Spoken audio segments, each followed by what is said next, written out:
Hello BookTube, I'm Vanessa and today I'm here to do a review of Grim Lovelies by Megan Shepherd.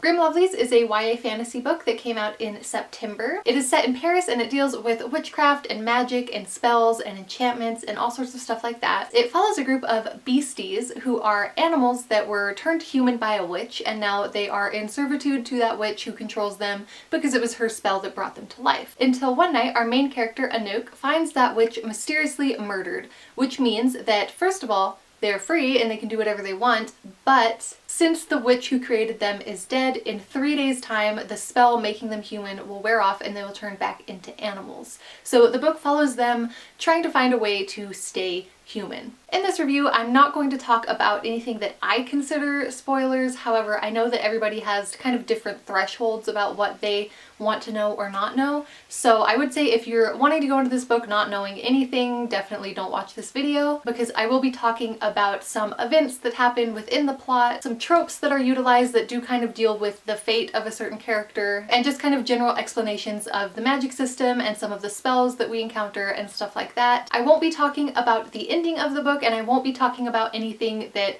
was supposed to come as like a plot twist or anything like that. But if the events and stuff like that that I mentioned are things that you don't want to know before going in, then I would click away from this video. So I had a lot of high hopes for this book because obviously that sounds very cool, but I actually ended up giving it 3 stars, but now thinking more on it, I think I would call it like maybe a 2-star, because the more I think about it, the more I realize that the things I liked about this book and the things I gave it 3 stars for were actually just things that I liked the potential of and that I saw potential in, not things that were actually executed well within this book in reality. Obviously the setting could have been amazing. It's a magical Paris where there are witches and the city is basically controlled behind the scene by a magic royalty system. The idea of the magic system itself was really cool. Basically, in order to perform magic, a witch has to consume something with life in it first, whether that's a flower petal or a drop of someone's blood. Anything that they kill or life that they consume to do magic results in an equal part of themselves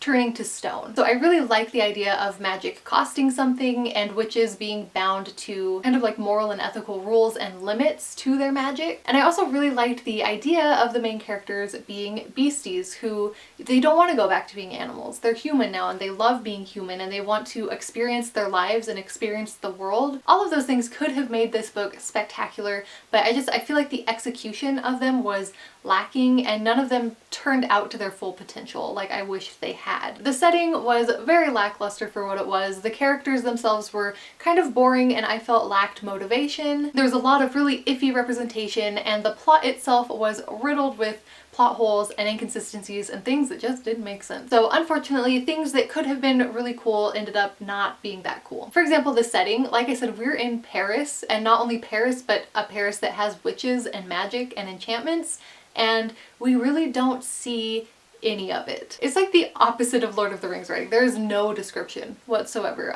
When they are the brief times that they are outside in the world in Paris, which isn't actually that much, there are really no like charming descriptions of what the houses look like. There's really nothing besides like a few generic moments of her saying, "Oh, I looked out the window and saw the lights of the city and they were pretty." Which kind of ties into the way that I felt about the characters in general.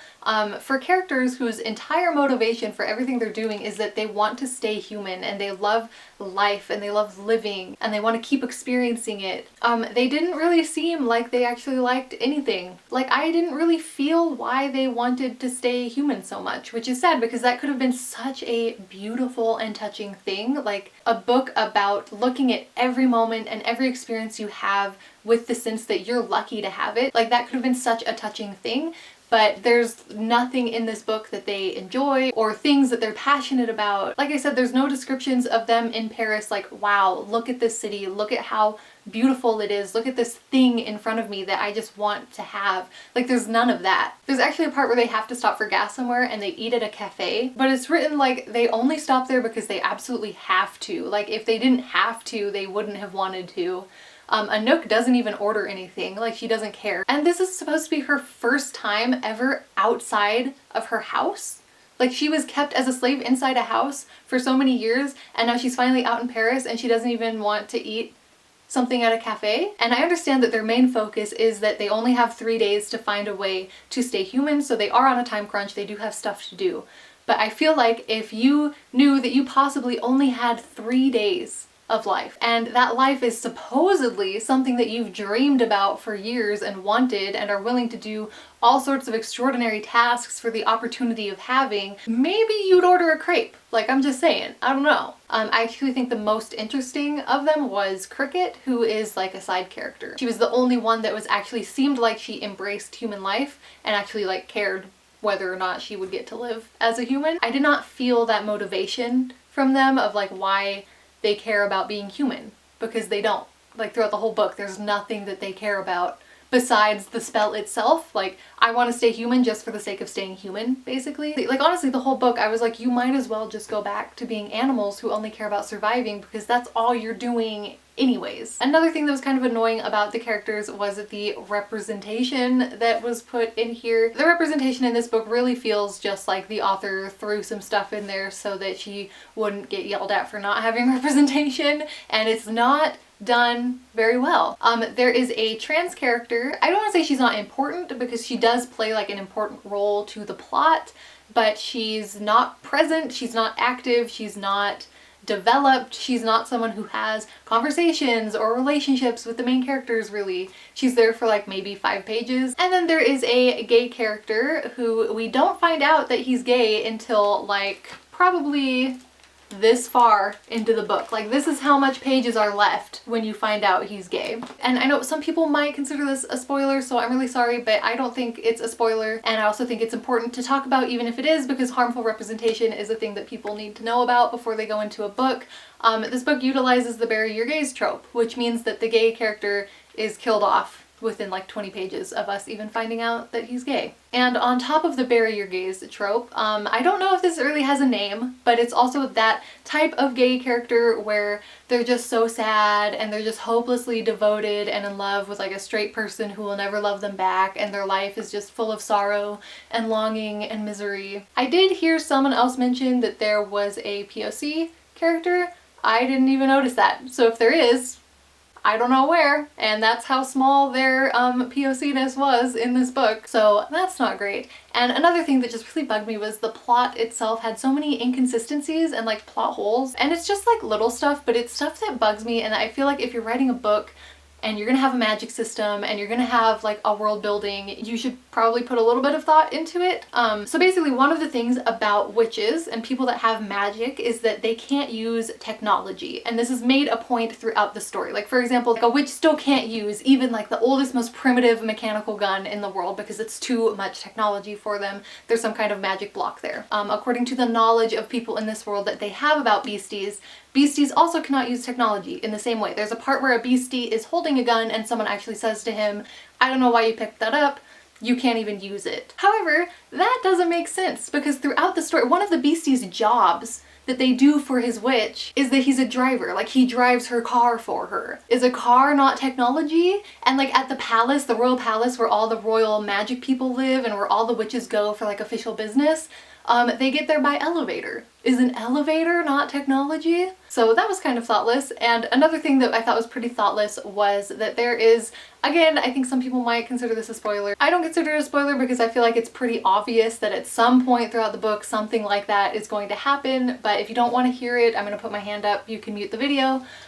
We're told in the very beginning of the book that the reason they're going to turn back into animals at midnight is because after the witch who created them dies, the enchantment that makes them human disappears with her, and the soul of a witch lasts for 3 days after her body dies. So after 3 days, the enchantment will disappear along with her soul. Yes, like that makes sense. However, one of the forms of help that they get is that they find an enchantment that will delay their turning back into animals and just give them a little bit more time as humans. But the spell that does that doesn't make any sense, because it works on the premise that it slows their heartbeats down so much that they're technically dead. So time isn't passing for them because they're dead.